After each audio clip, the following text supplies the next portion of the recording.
ఈ ఉద్దేశాలతో పాటు మన యొక్క వ్యక్తిగత తలంపులను, ఉద్దేశాలను ఈ దివ్యబలి పూజలో సమర్పించుకుంటూ ప్రార్థన చేద్దాం. అందరము కూడా చేతులు జోడించుకుందాం. తలలు వంచుకొని కొద్ది క్షణాల పాటు మౌనముగా ఈ దివ్యబలి పూజలో మనము మన తప్పిదములను ఒప్పుకుంటూ దేవుని యొక్క మన్నింపును మన మీద ప్రసరింప చేయాలని, కుటుంబములో తలంచిన ప్రతి ఒక్క తలంపు కూడా దేవుడు దీవించి ప్రత్యేకమైనటువంటి ఉద్దేశములతో ప్రార్థన చేస్తూ, ముఖ్యంగా పరీక్షలు రాస్తున్న చిన్నారి బిడ్డలకు దేవుడు మంచి జ్ఞానమును, శక్తిని వసగాలని, మంచి ఉత్తీర్ణతను దయచేయాలని ఈ దివ్యబలి పూజలో సమర్పిస్తూ ప్రార్థన చేసుకుందాం.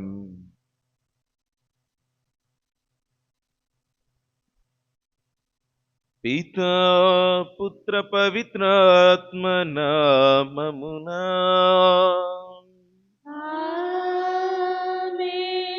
మన ప్రభువైన యేసుక్రీస్తుని కృప, సర్వేశ్వరుని ప్రేమ, పవిత్రాత్మ సహవాసము మీ అందరితో ఉండునుగాక.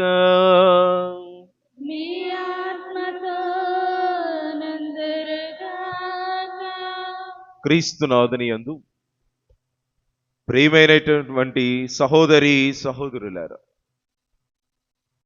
సామాన్య కాలము 5వ ఆదివారములోనికి మనందరము కూడా అడిగిడి ఉన్నాము. ఈ తపోకాలము 5వ ఆదివారంలోనికి మనందరము కూడా అడిగిడి ఉన్నాము. ఈ 5వ ఆదివారములో ప్రభువు ఒక గొప్ప మాట ద్వారా మనందరినీ కూడా ఈ ఆదివారములోనికి ఆహ్వానిస్తూ ఉన్నారు.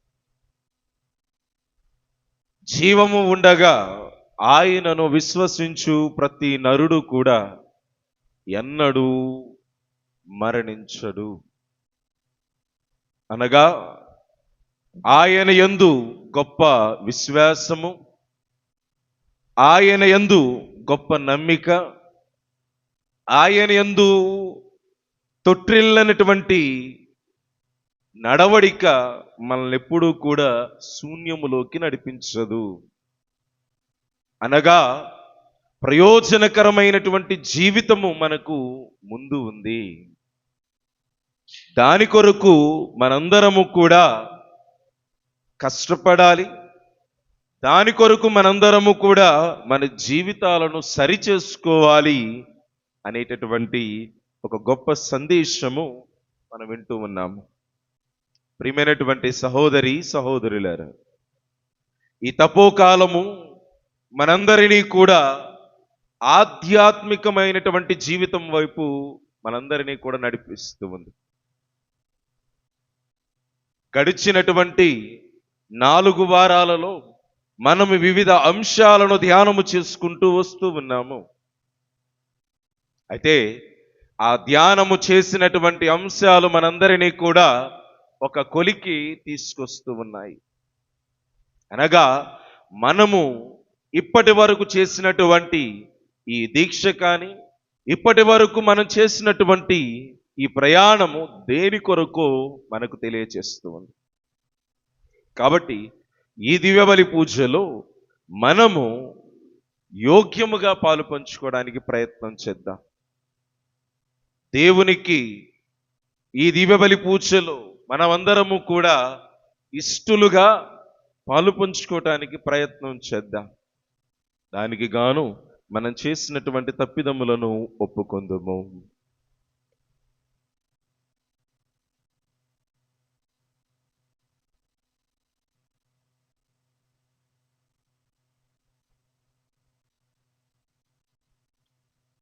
సర్వశక్తి గల సర్వేశ్వరుని చెంతను, సహోదరి సహోదరులారా, మీ చెంతను పాపములను ఒప్పుకొనుచున్నాను. ఏలైనా తలంపు చేతను, వాక్కు చేతను, క్రియల చేతను, అశ్రద్ధ చేతను బహు పాపములు చేస్తని. ఇది నా తప్పు, ఇది నా తప్పు, ఇది నా గొప్ప తప్పు. అందుచేత నిత్య కన్నిక అయిన పరిశుద్ధ మరియ మాతను, సకల దూతలను, పునీతులను, సహోదరి సహోదరులారా, మిమ్మును నా కొరకు మన ప్రభు అయిన సర్వేశ్వరుని ప్రార్థింపవలనని ప్రతిమాలుకొనుచున్నాను. సర్వశక్తి గల సర్వేశ్వరుడు మనకు దయ చూపి మన పాపములను మన్నించి మనలను నిత్య జీవితమునకు చేర్చునుగాక. ప్రభువా దయచూపుము. ప్రభువా దయచూపుము. క్రీస్తువా దయచూపుము. క్రీస్తువా దయచూపుము. ప్రభువా దయచూపుము. ప్రభువా దయచూపుము. ప్రార్థించుదము. మా ప్రభువైన ఓ సర్వేశ్వర, నీ కుమారుడు ఈ లోకమును ఎంతో ప్రేమించి దాని రక్షణ కొరకు తనను తానే మరణమునకు అప్పగించుకొనెను. మేము కూడా అతని ప్రేమ ద్వారా ప్రేరేపింపబడి నీ అనుగ్రహ సహాయముతో త్వరపడి అతనిని చేరుకొనుటకు ఆశతో ముందుకు సాగిపోవుదుముగాక. నీతోనూ పవిత్రాత్మతోనూ కలిసి యుగయుగములు జీవించుచు పాలనుచు మా ప్రభువును నీ కుమారుడైన క్రీస్తు ద్వారా ఈ మనవి చెయ్యుచున్నాము. ఆమేన్.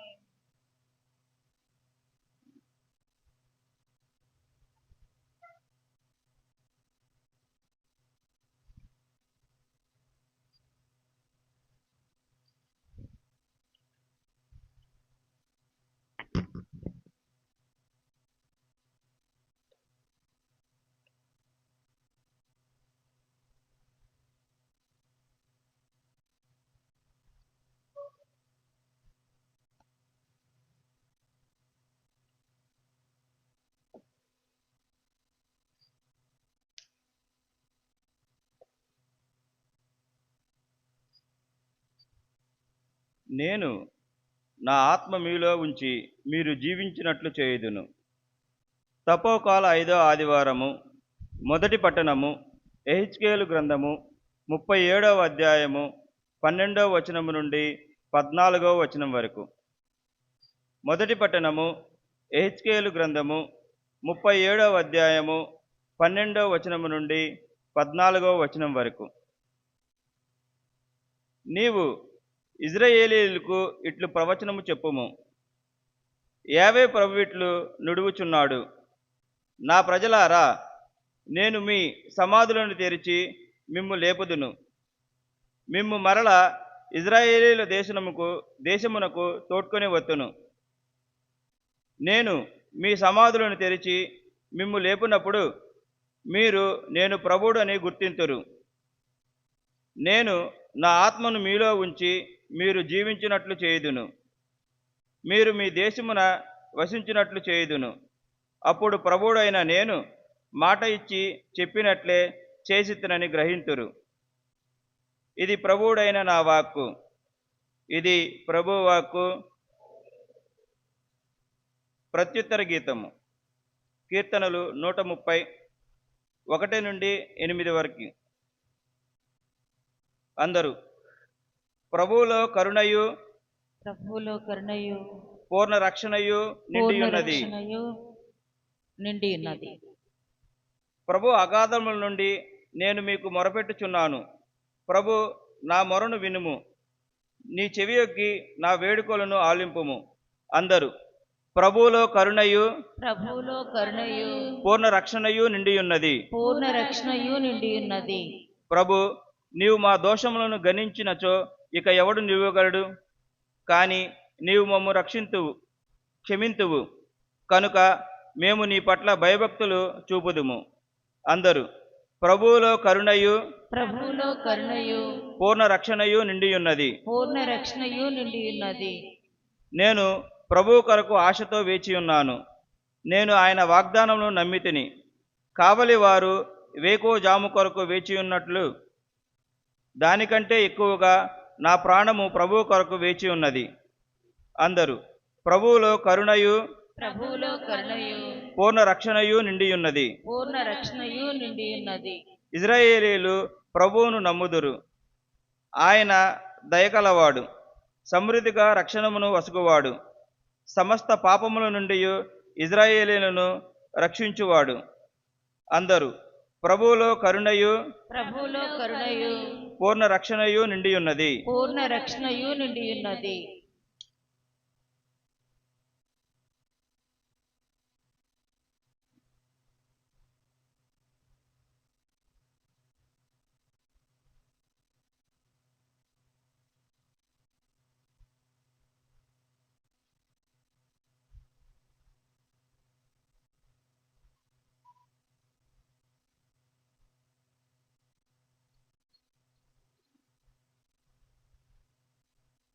క్రీస్తును మరణము నుండి లేవనెత్తిన దేవుని ఆత్మ మీ యందు ఉన్నచో ఆయన మీ మర్త్య శరీరములను జీవమును వసగును.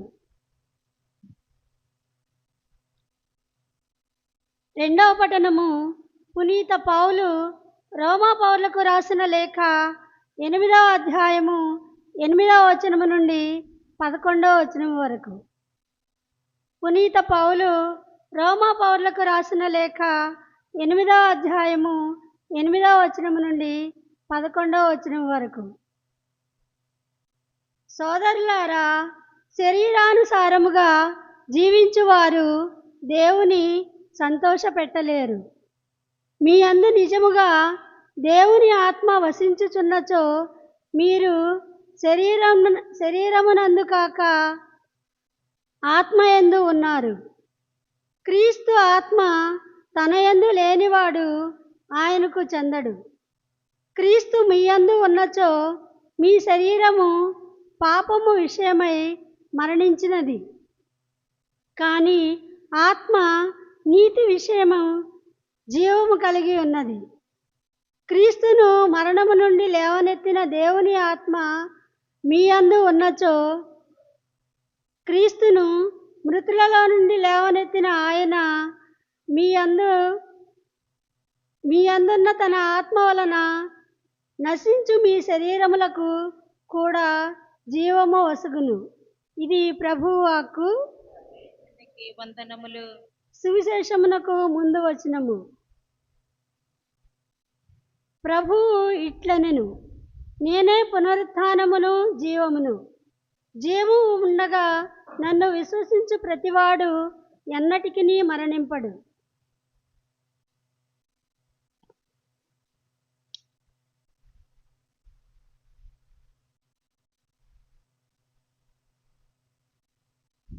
ప్రభువు మీతో ఉందురుగాక.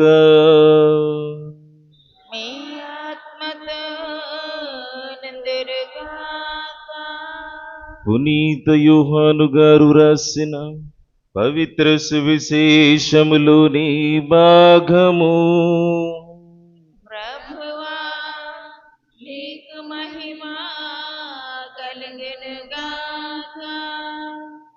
యోహాను శుభవార్త 11వ అధ్యాయము వచనములు 1 నుంచి 45 వరకు. యోహాను శుభవార్త 11వ అధ్యాయము 1వ వచనము కడ నుండి. ఆ కాలములో బెతానియాలో లాజరు అను వ్యక్తి వ్యాధిగ్రస్తుడై ఉండెను. అది మరియమ్మ ఆమె సోదరి మార్తముల గ్రామము. యేసుకు పరిమళ తైలము పూసి ఆయన పాదములను తల వెంట్రుకలతో తుడిచినది ఈ మరియమ్మయే. వ్యాధిగ్రస్తుడైన లాజరు ఆమెకు సహోదరుడు కనుక అక్క చెల్లెండ్రు, ప్రభు మీరు ప్రేమించు లాజరు వ్యాధిగ్రస్తుడై ఉన్నాడు అని యేసుకు వర్తమానము పంపిరి. అది విని యేసు, ఈ వ్యాధి మరణము కొరకు వచ్చినది కాదు, ఇది దేవుని మహిమ కొరకును ఇందుమూలమున దేవుని కుమారుడు మహిమ పరపబడుటకును వచ్చినది అనెను. యేసు మార్తమును ఆమె సహోదరిని లాజరును ప్రేమించెను. లాజరు జబ్బుపడినని వినియు యేసు తాను ఉన్న చోటనే ఇంకా 2 రోజులు ఉండెను. ఆ పిమ్మట ఆయన తన శిష్యులతో, మనము యోదయాకు తిరిగిపోదుము రండు అనెను. బోధకుడా, ఇంతకు ముందే యూదులు మిమ్ము రాళ్లతో కొట్టదలిచిరి, అయినను మీరు అక్కడకు తిరిగి వెళ్ళెదరా అని శిష్యులు అడిగి.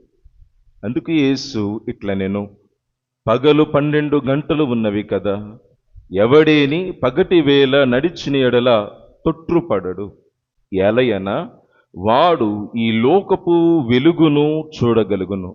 కాని రాత్రి వేళ నడిచిన ఎడల వాడు తొట్రుపడును, ఏలయన వాని యందు వెలుగు లేదు. ఆయన వారితో మరలా, మన మిత్రుడు లాజరు నిద్రించి ఉన్నాడు, నేను అతనిని మేల్కొల్పుటకు వెళ్ళుచున్నాను అని చెప్పగా, శిష్యులు, ప్రభు, అతడు నిద్రించి ఉన్నచో బాగుండును అనిరి. యేసు ఈ మాట అతని మరణమును గురించి చెప్పెను, కాని వారు వాని నిద్ర విశ్రాంతి గురించి చెప్పినని తలంచిరి.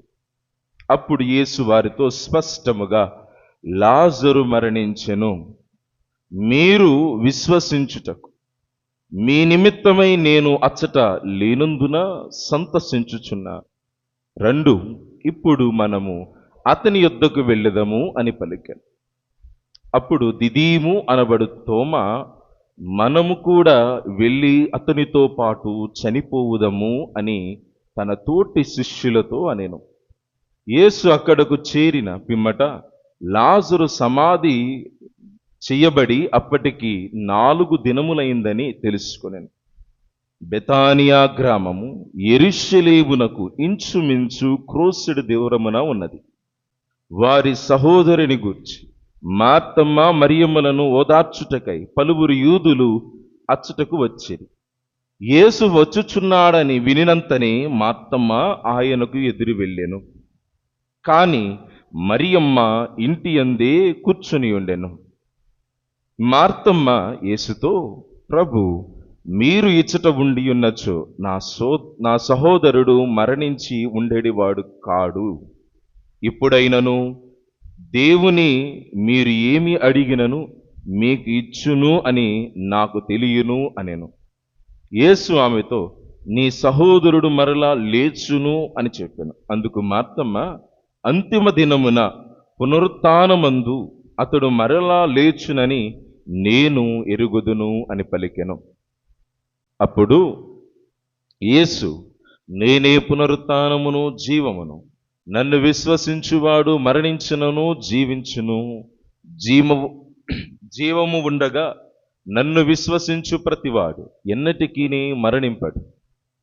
నీవు దీనిని విశ్వసించుచున్నావా అని ప్రశ్నింపగా, ఆమె, అవును ప్రభు, లోకమున అవతరింపనున్న దేవుని కుమారుడగు ఈ క్రీస్తువు నీవేనని విశ్వసించుచున్నాను అని చెప్పాను. ఆమె ఇటుల పలికి వెళ్ళి తన సహోదరి మరియమ్మతో, బోధకుడు ఇక్కడ ఉన్నాడు, నిన్ను రమ్మనుచున్నాడు అని రహస్యముగా చెప్పాను. అది విని మరియమ్మ వెంటనే లేచి ఆయన యొద్దకు వెళ్ళాను. యేసు ఇంకా గ్రామము చేరలేదు. మార్తమ్మ తనను కలసికొనిన స్థలముననే ఉండెను. ఇంటి యొద్ద మరియమ్మను ఓదార్చుచున్న యూదులు ఆమె ఉన్న పాటున లేచి వెలుపలకు బయలుదేరుట చూచి ఆమె వెంట వెళ్ళిరి. ఏలయనా ఆమె సమాధి యొద్ద వెలుపించుటకు వెళ్ళుచున్నదని వారు తలంచిరి. మరియమ్మ యేసు ఉన్న చోటుకు వచ్చి ఆయన పాదములపై పడి, ప్రభు, మీరు ఇక్కడ ఉండి ఉన్నచో నా సహోదరుడు మరణించి ఉండేడివాడు కాడు అనెను. ఆమె వెంట వచ్చిన యూదులు వెలిపించుట చూచినప్పుడు యేసు హృదయము చెల్లించెను. ఆయన దీర్ఘముగా నిటూర్చి, మీరు అతనిని ఎక్కడ సమాధి చేసిరి అని అడిగాను. ప్రభు, వచ్చి చూడుడు అని వారు పలికిరి. యేసు కన్నీరు కార్చెను.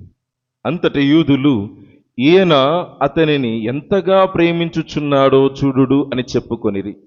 కాని వారిలో కొందరు, గ్రుడ్డివానికి దృష్టినిచ్చిన ఇతడు లాజరును మృత్యువు నుండి తప్పించలేకపోయెనా అనిరి. యేసు మరలా దీర్ఘముగా నిటూర్చి సమాధి యొద్దకు వచ్చెను. అది రాతితో ముయ్యబడిన ఒక గుహ. రాతిని తొలగింపుడు అని యేసు అనెను. మృతుని సహోదరి మార్తమ్మ, ప్రభు, అతడు చనిపోయి 4 రోజులైనది, ఇప్పటికీ దుర్వాసన కొట్టుచుండును అనెను.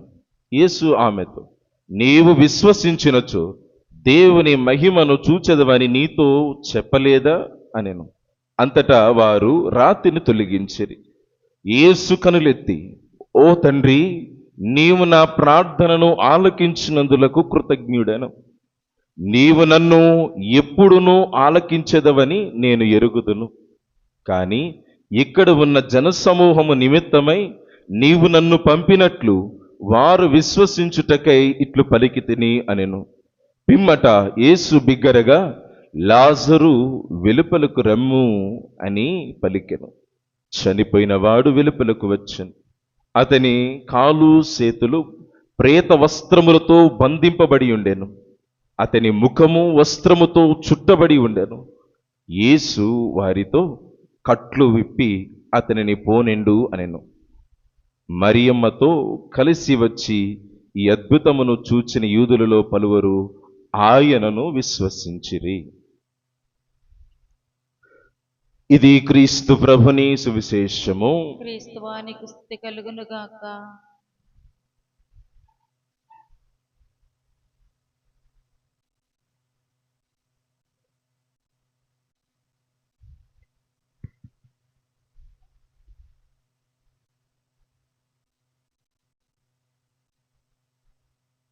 క్రీస్తునాథుని యందు ప్రియమైనటువంటి సహోదరి సహోదరులారా,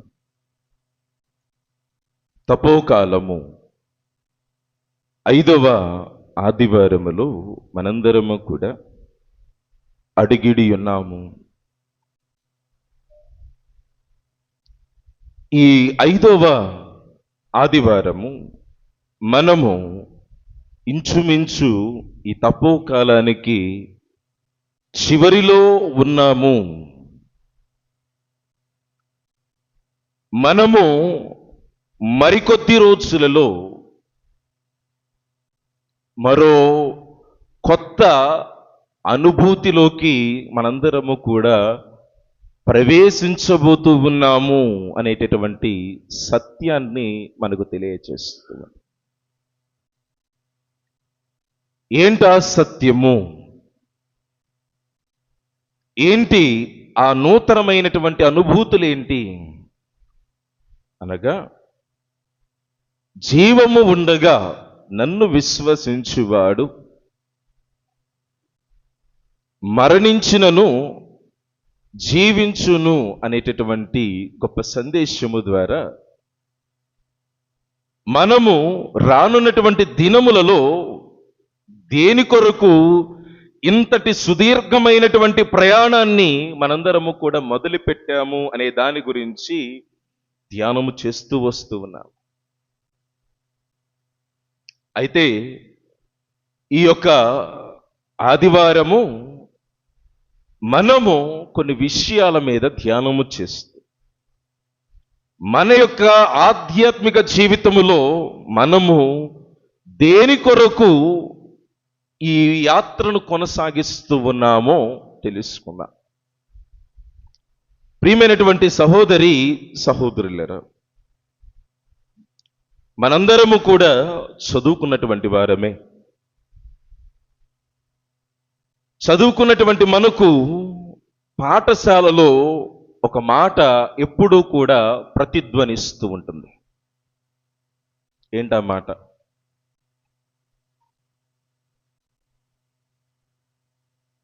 పాఠశాలలో టీచర్లు ఒక మాట ఎప్పుడూ కూడా విద్యార్థులకు చెప్తూ ఉంటారు, నూరు పోస్తూ ఉంటారు.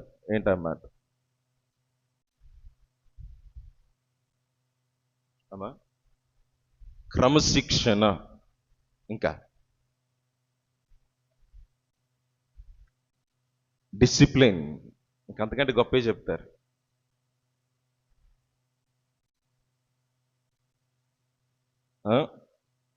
నేను చదువుకునేటటువంటి రోజుల్లో నేను 7వ తరగతి బోర్డు ఎగ్జామ్ రాశాను. మీలో చాలా మంది కూడా రాసి ఉంటారు.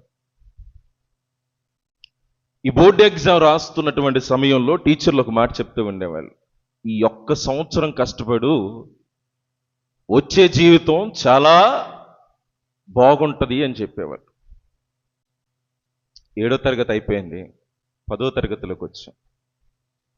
10వ తరగతిలో కూడా టీచర్లు చెప్పిన మాట ఏంటంటే, ఈ ఒక్క సంవత్సరం కష్టపడు, ఇక నిన్ను ఎవ్వరూ ఆపలేరు, నీ జీవితానికి ప్రథమ మెట్టు, నీ జీవితంలో ఏదైనా ఉద్యోగం సద్యోగం చెయ్యాలి అంటే ఈ 10వ తరగతి సర్టిఫికేట్ చాలా అవసరం, నువ్వు ఫెయిల్ అయితే చెడిపోతూ ఉంటావు అని చెప్తూ ఉండేవారు.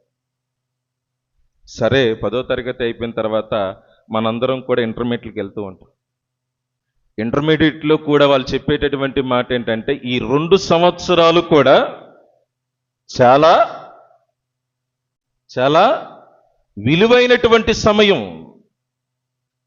నువ్వు గనక ఈ 2 సంవత్సరాలలో ఉత్తమమైనటువంటి మార్కులను నువ్వు గనక పొందగలిగితే భవిష్యత్తు చాలా గొప్పగా ఉంటుంది, అందరూ కూడా నీ వెంట పరుగులు తీసుకుంటూ వస్తారని చెప్పి.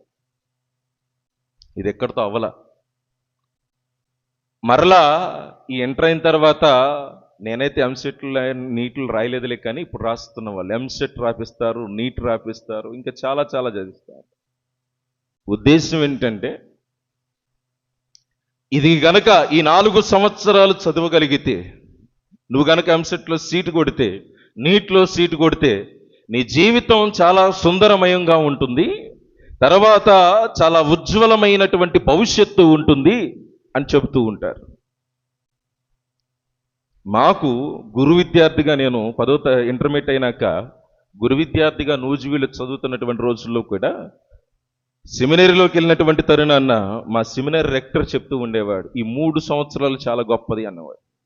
3 సంవత్సరాలు తంటన పంటన పడి అవగొట్టిన తర్వాత మరలా బిఏ ఫిలాసఫీ చదివేటటువంటి తరుణములో అక్కడ కూడా ప్రొఫెసర్లు చెప్తూ ఉండేవాళ్ళు, ఈ 3 సంవత్సరాలు చాలా ఇంపార్టెంట్ అని. ఇలా ప్రతి ఒక్కరి దశలో, ప్రతి ఒక్కరి యొక్క జీవితంలో, విద్యార్థి జీవితంలోనే కానీ, ఎదుగుతున్నటువంటి జీవితంలో కానీ టీచర్లు ఎప్పుడూ కూడా ఒకే మాట చెప్తారు, ఈ 1 సంవత్సరం లేదా ఈ 2 సంవత్సరాలు అని. విచిత్రం ఏంటంటే, ఇది నమ్మినటువంటి వాళ్ళు ఖచ్చితముగా ఉన్నతమైనటువంటి స్థితికి చేరుకుంటూ ఉంటారు. దాంట్లో డౌట్ పడాల్సిన అవసరం లేదు. అలా చదివారు కాబట్టి మన పిల్లల్లో, మన విచారంలో కొంతమంది పిల్లలు డాక్టర్లు ఉన్నారు, ఇంజనీర్లు ఉన్నారు, టీచర్లు ఉన్నారు, లేదా ఇతర దేశాలలో స్థిరపడి ఉద్యోగాలు చేస్తున్న వాళ్ళు కూడా ఉన్నారు. ఆ మాటలను తృణీకరించిన వాళ్ళు రోడ్లమ్మట కూడా తిరుగుతున్నారు. ఎక్కడ తిరుగుతున్నారు? పని పాట లేకుండా సకంలోనే ఆపేసి, ఇక చదువు నాకు అబ్బటం లేదు, వాళ్ళు చెప్పే మాటలు ఎన్నుకుంటా పోతే నా జీవితంలో ఇక తెల్లారినట్టే, ఆ మాటలకు అంత వ్యాలిడిటీ లేదు, అంత విలువ లేదు అనుకున్న వాళ్ళు రోడ్ల మీద తిరుగుతూనే ఉన్నారు, కష్టపడుకుంటూ జీవిస్తూనే ఉన్నారు. దీంట్లో ఏమన్నా మార్పు వచ్చిందా? మార్పు వచ్చిందా లేదా? మార్పు రాలేదు. టీచర్లు చెప్పినటువంటి మాట వాస్తవమే. ప్రతి దశలో కూడా మనిషి అప్రమత్తమై ఈ స్థాయి నుండి నేను పైకి వెళ్ళగలగాలి అనేటువంటి తపన ఉన్నవాడు ఖచ్చితంగా వృద్ధిలోకి వస్తూ ఉంటాడు. ఆ తపన లేనటువంటి వాడు, వృద్ధిలోకి రాదలుచుకోలేనటువంటి వాడు మరుగున పడిపోతూ ఉంటాడు. ఈరోజు అదే భావన ఈ దేవాలయంలో ఉన్నటువంటి మీ అందరికీ కూడా అన్వయిస్తూ ఒక మాట అడుగుతూ ఉన్నాను. క్రైస్తవులుగా మనందరము కూడా ఈ దివ్య బలిపీఠము చుట్టూ ఆసీనులయ్యి, ఈ దివ్య బలి పీఠము చుట్టూ ప్రార్థనలు చేస్తున్నటువంటి మీరందరూ కూడా నేను అడిగేటటువంటి ప్రశ్నకు సమాధానం చెప్పాలి. ఎందుకని మనము ఇక్కడ ఈ సన్నిధిలో ఈ యొక్క ఉదయకాలము ప్రార్థన చేస్తూ ఉన్నాం? ఎందుకు చేస్తున్నాం? ఎందుకని ప్రార్థన చేస్తున్నాం? ఈ లోకంలో ఎన్నో మతాలు ఉన్నాయి, ఎన్నో ధర్మాలు తమ మత ధర్మాన్ని బోధిస్తూ ఉన్నాయి. ఒక ధర్మమేమో నన్ను అనుసరించడం వల్ల శాంతి తప్ప మరేమిటి ఉండదు అనేటటువంటి ధర్మము ఒక మతం. మరణము తర్వాత అసలు ఏం జరుగుతుందో తెలియలేనటువంటి ఇంకో మత ధర్మం. ఇలా వివిధ మత ధర్మాలు మన మధ్యలో ఉండగా నువ్వు నేను క్రైస్తవులుగా ఈ సిలువను చూసి మనందరము కూడా అనుసరిస్తున్నామంటే మనకు ఒక ప్రత్యేకమైనటువంటి ఉద్దేశం ఉండాలి. ఏంటా ఉద్దేశం? ఏంటా ఉద్దేశం? ఏంటి ఆ ఉద్దేశం? ఇదేం తెలుసుకోకుండానే వచ్చేస్తున్నారా? ఇది తెలియకపోతే మనం ఇన్నాళ్ళు ప్రయాణం చేయటం వ్యర్థం.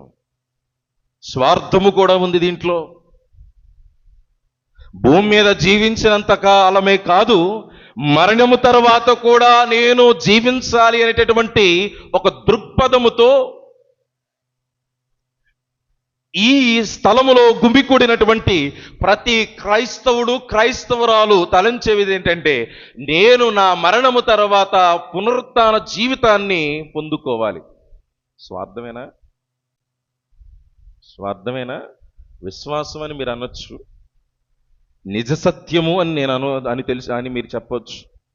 కానీ మనలో ఉన్నటువంటి ఒక ఆలోచన ఏంటంటే, నేను మరణించిన తర్వాత జీవము పొందాలి, ఈ శరీరము శిథిలమైపోకుండా ఉండాలి. అనగా క్రీస్తుతో బోధించబడినటువంటి మాటలు, గురువుల యొక్క బోధనల ద్వారా నువ్వు జ్ఞానమును పొందుకున్నావు. ఏంటా జ్ఞానము అంటే, మరణము తరువాత జీవము కలదు. Praise the Lord, praise the Lord. చేతులు లేని వాళ్ళందరూ కూడా praise the Lord, praise the Lord, praise the Lord. నేనేమన్నాను? ఇప్పుడు చేతులు ఉన్న వాళ్ళందరికీ కూడా praise the Lord, praise the Lord, praise the Lord. అనగా ప్రియమైనటువంటి సహోదరులారా, మనము జీవించి ఉన్నటువంటి సమయములోనే మనము మరణము తర్వాత ఏమి సంపాదించుకోవాలి, ఏంటి శాశ్వతమైనటువంటి జీవితము, దేని కొరకు ఈ ప్రయాసము అని ఆలోచించావు. కాబట్టే ఇదిగో మన ఎదుటగా ఉన్నటువంటి ఆ సిలువను చూస్తూ, ఇదిగో నాకు మరో జీవితము ఉంది, ఆ జీవితము వ్యర్థము కాకుండా ఉండాలి అని తలంచాము. కాబట్టే మనందరము కూడా ఇదిగో ఆ క్రీస్తు ప్రభువుని అనుసరిస్తున్నాం. ఈరోజు సువార్తలో మనందరము కూడా ఒక మాట చదువుతూ ఉన్నాం. ఎవరి కోసం చదువుతున్నాం? మరణించినటువంటి లాజరు కోసము చదివి ఉన్నాం. అప్పటికే మరణించినటువంటి లాజరు, మరణించి 4 దినములైనటువంటి లాజరును యేసు ప్రభువు లేపుతూ ఉన్నారు. ఈరోజు నేను మీతో పంచుకోవాలని ఆశపడుతున్నటువంటి అంశము, క్రీస్తు ప్రభువు సమాధి దగ్గరకు వచ్చిన తరువాత ఆయన ఒక మాట పలుకుతూ ఉంటాడు. ఏంటా మాట? ఏంటా మాట? రాతిని తొలగింపుడు. ఏంటిది? రాతిని తొలగింపుడు. ఎందుకని రాతిని తొలగించాలి? రాతికి ముద్రించబడినటువంటి ఆ రాతి ఆవలి పక్కన లాజరు ఉన్నాడు. లాజరు యొక్క మృతదేహము ఉంది. లాజరు మరణించి అప్పటికే 4 రోజులు కావస్తూ ఉంది. రాతికి యువతల పక్కన సజీవుడైనటువంటి, మార్గము సత్యము జీవము నేనే అని పలికినటువంటి క్రీస్తు ప్రభువు, నేనే జీవాహారము అన్నటువంటి క్రీస్తు ప్రభువు ఉన్నాడు. అక్కడ ఉన్నటువంటి జనాంగానికి అంతా కూడా ఒక అదృశ్యముగా, ఒక ఆశ్చర్యకరమైనటువంటి సంఘటన అక్కడ చోటు చేసుకుంటుంది. చూడండి,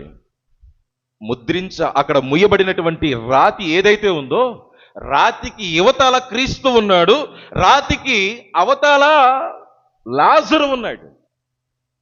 ఇంచుమించు మరికొద్ది రోజుల్లోనే ఈ రాతి అవతలకు క్రీస్తు వెళ్ళబోతూ ఉన్నాడు. అయితే ప్రియమైనటువంటి సహోదరి సహోదరులారా, రాతికి యువతలు ఉన్నటువంటి క్రీస్తు ప్రభువును చూసి చాలా మంది విశ్వసించారంట. ఆయన చెప్పిన మాటలను బట్టి, ఆయన ఆ రోజు లాజరు పట్ల చేసినటువంటి గొప్ప అద్భుతాన్ని బట్టి అక్కడ ఉన్నటువంటి యూదుల సమూహములో కొంతమంది ఆయనను చాలా గొప్పగా గాఢముగా విశ్వసించారు. ఈరోజు తక్కువ కాలంలో, లేదా తక్కువ కాలం కాకపోతే ఇన్ని సంవత్సరాల నుండి నువ్వు నేను క్రీస్తును అనుసరించడానికి గల గొప్ప ఆలోచన ఏంటంటే, ఇందాక చెప్పిన విధంగా నాకు ఆ మాట వద్దు. మరణం తర్వాత జీవం ఉంది, ఆ జీవం కోసం నేను మరణిస్తున్నాను అంటే ఆ మాట సమస్త ప్రపంచం కూడా చెబుతుంది. కానీ వ్యక్తిగతముగా పరిశుద్ధ గ్రంథము మనకు ఒక 7 అంశాలను మన మధ్యలో పెడుతూ ఉంది. ఎవరు? ఆనాడు రాతికి ముందర నుంచున్నటువంటి క్రీస్తు అయినా, ఈనాడు సిలువ వేయబడినటువంటి క్రీస్తు అయినా నీ ఎదుట నిలబడటానికి నీకున్నటువంటి లేదా నువ్వు గ్రహించినటువంటి సత్యాలు ఏంటంటే, ఆయన అనగా పరిశుద్ధ గ్రంథము ఆయన గురించి ఒక 7 విషయాలు చెప్తూ ఉంది. వాటిని మీకు తెలియజేస్తా. మార్కు శుభవార్తలో 2వ అధ్యాయము 5వ వచనము మనకు తెలియజేస్తుంది, ఆయన మన పాపములను మన్నించును. ఏంటంట? ఆయన మన పాపములను మన్నించును. ఎవరైనా సిలువ మీద కొట్టబడినటువంటి క్రీస్తు ప్రభువు ఆయన ఈ లోకానికి, లేదా మన ముందల ఆనాడు లాజరు సమాధి ముంద ఉండగా ఆయన ఏం చెయ్యగలడు అన్న వాళ్ళు కొంతమంది ఉన్నారు. ఈరోజు ఈ దేవాలయములో కూడా కొంతమంది ఆయన నా జీవితంలో ఏం చేశాడు, ఏం చేయగలడు అనేటటువంటి ఆలోచనతో ఉన్న వాళ్ళకి మొదటిగా చెప్పేటటువంటి సమాధానం, ఆయన మన పాపములను మన్నిస్తూ ఉంటాడు. రెండవదిగా యోహాను శుభవార్తలో 11వ అధ్యాయము 25వ వచనములో మనం చదువుతూ ఉంటాము. ఏంటా మాట అంటే, అప్పుడు యేసు, నేనే పునరుత్థానమును జీవమును, నన్ను విశ్వసించిన వాడు మరణించినను జీవించును. అనగా ఆయన నీకు నిత్య జీవితమును వసగేటటువంటి వాడు. మూడవదిగా మత్తయి శుభవార్త 4వ అధ్యాయము 23వ వచనములో, ఆయన మనలను స్వస్థతపరుచును. 3 రోజులు జరిగిన కూటాల్లో ఒక అమ్మని అడిగాను, ఎప్పుడు రానటువంటి నువ్వు, ఆదివారం మాత్రమే అప్పుడప్పుడు కనపడే నువ్వు ఎందుకు వస్తున్నావమ్మా, చాలా తొందరగా వచ్చావు రావటం కూడా అంటే, ఆమె పలికినటువంటి ఒక గొప్ప మాట, స్వస్థత కూటాలు అన్నారు కదండి అన్న. ఏమంది? స్వస్థత కూటాలు. ఆమెకి ఆ నమ్మకం. నిన్న అదే మనిషి ఒక ప్రార్థనకి వెళితే, అసలు స్వస్థత అంటే ఏంటండి అన్న. మొదటి రోజు అడిగితే ఏమంది? స్వస్థత కూటాలు కదా ఫాదర్ అన్న. అదే మనిషి ఒక ప్రార్థనకి వెళితే, అసలు స్వస్థత అంటే ఏంటండి, నువ్వు మన సంఘానికి వస్తా, అప్పుడప్పుడు మన సంఘానికి వస్తానండి, నేను వేరే సంఘానికి వెళ్తాను. అప్పుడు నీకు నేనేం చెప్పాలి? నీకు ఇన్ని ఆలోచనల నుండి ఈ దేవాలయంలో ఏమో దివ్య ప్రసాదం తీసుకోవాలి, ఈ ఆలయంలోనేమో నువ్వేమో అనేక సాంగ్యాలు పొందుకోవాలి, నువ్వేమో వాక్యాని కోసం పాస్టర్ల కోసం వేరే సంఘాలకి వెళ్ళాలి. కాబట్టి నేను వాళ్ళ చెప్పలేనటువంటి అద్భుత రహస్యాన్ని నేను నీకు ఎలా చెప్తాను? చెప్పగలనా? నీకంటూ ఒక విధి విధానం లేనప్పుడు క్రీస్తు ప్రభు నీకు స్వస్థత చేస్తాడు అనేటటువంటిది నువ్వు ఎలా నమ్మగలుగుతావు? కానీ పరిశుద్ధ గ్రంథం చెప్తుంది, ఆయన యందు విశ్వాసము కలిగినటువంటి ప్రతి నరుడు కూడా స్వస్థత పొందుకుంటూ ఉంటాడు. మత్తయి శుభవార్త 4వ అధ్యాయం 23వ వచనంలో మనం చదువుతున్నాం. 4వదిగా ఆయనకు ఈ భూ సృష్టి ఎడల అధికారము కలదు. ఏం కలదంట? ఆయన సముద్రయానము చేస్తున్నటువంటి సమయంలో సముద్రమును ఆజ్ఞాపించగా సముద్రము సహితము ఆయన మాటకు విధేయత చూపించను. 5వదిగా మనము కొరింథీయులకు రాయబడినటువంటి 2వ లేఖ 5వ అధ్యాయం 17వ వచనములో ఆయన మన యొక్క జీవితాలను రూపుదిద్దుతూ ఉంటాడు. ఏ విధముగా అయితే పూర్వ నిబంధనములో యాకోబు అనేటటువంటి ఒక భక్తుడు దేవునితో మాట్లాడటము ద్వారా తన జీవితాన్ని మార్పు చేసుకునే విధంగా తన జీవితాన్ని మార్చుకున్నాడో, ఈరోజు క్రీస్తు అనబడేటటువంటి వ్యక్తి ఎడల నీకున్న విశ్వాసమును బట్టి, నీకున్నటువంటి జ్ఞానమును బట్టి, నీకున్నటువంటి ఆలోచన బట్టి ఆయన నీ జీవితాన్ని ఖచ్చితంగా మారుస్తూ ఉంటాడు. 6వదిగా ఆయన మన కొరకు ప్రార్థన చేస్తూ ఉంటాడు. హెబ్రీయులకు రాయబడినటువంటి లేఖ 7వ అధ్యాయం 25వ వచనములో ఆయన మన కొరకు ప్రార్థన చేస్తూ ఉంటాడు, విన్నపము చేస్తూ. 7వదిగా యోహాను శుభవార్త 14వ అధ్యాయము 2-3 వచనాలలో మనకు ఆయన పరలోకములో నివాసమును ఏర్పాటు చేయటానికి ఆయన ఈ లోకానికి వచ్చాడు. పరిశుద్ధ గ్రంథము ఈనాడు ఈ వాక్యమును వినేటటువంటి మనకు క్రీస్తు ప్రభువు మన ఎదుట ఉన్నాడు, ఆయన మన మధ్యలో ఉన్నాడు. ఎందుకు ఉన్నాడు అనేటటువంటి ఆ విశ్వాసులకు, ఎందుకు ఆయన మన మధ్యలో ఉన్నాడు, మనం ఆయనను ఎందుకు విశ్వసించాలి అనుకునేటటువంటి వారికి 7 సాక్ష్యాలు ఇస్తూ ఉంది. ఆయన మన పాపాలను క్షమిస్తూ ఉన్నాడు, ఆయన మనకు నిత్య జీవమును ఇస్తూ ఉన్నాడు, ఆయన మన స్వస్థత పరుస్తూ ఉంటాడు, ఆయనకు సమస్తం మీద అధికారము ఉన్నది, ఆయన మన జీవితాలను మార్చుతూ ఉంటాడు, ఆయన మన కొరకు ప్రార్థన చేస్తూ ఉంటాడు, ఆయన మన కొరకు పరలోకములో నివాస స్థానమును ఏర్పాటు చేస్తూ ఉంటాడు. ఇది సమాధికి యువతలున్నటువంటి క్రీస్తు అనబడే వ్యక్తి లాజరు జీవితములో అద్భుతము చెయ్యాలని వచ్చినటువంటి వ్యక్తి జీవితంలో ఉన్నటువంటి గొప్పతనం. పరిశుద్ధ గ్రంథములో మనం చాలా చదవచ్చు ఆయన గురించి, కానీ ఆయన ఈ లోకానికి ఎందుకు వచ్చాడు అని మాత్రం తెలుసుకోవాలంటే, ఆయన మనకు ఏం చెయ్యగలడు అని తెలుసుకోవాలి అంటే ఈ 7 సాదృశ్యాలు చాలా గొప్పవి. ప్రియమైనటువంటి సహోదరి సహోదరులారా, ఇప్పుడు మనందరము కూడా అసలైనటువంటి విషయానికి వద్దాం. యేసు ప్రభు చెప్పినటువంటి మాట, సమాధికి అడ్డుగా ఉన్నటువంటి రాయిని తొలగించు.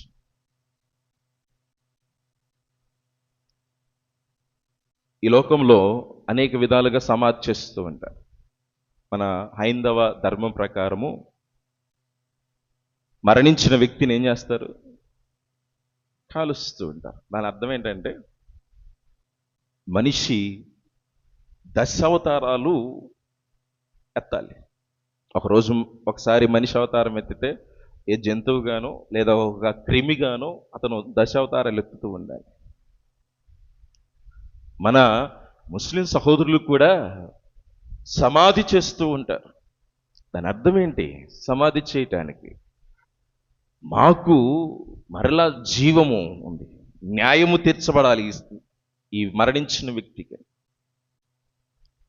కానీ క్రైస్తవులుగా మనము సమాధి చేయబడినటువంటి వ్యక్తికి సమాధి చేసేటటువంటి సమయములో ఆలోచన చేసేటటువంటిది ఏంటంటే, ఇదిగో ఇప్పుడు పూడ్చబడినటువంటి ఈ వ్యక్తి మరలా జీవముతో లేపబడుతూ ఉంటాడు,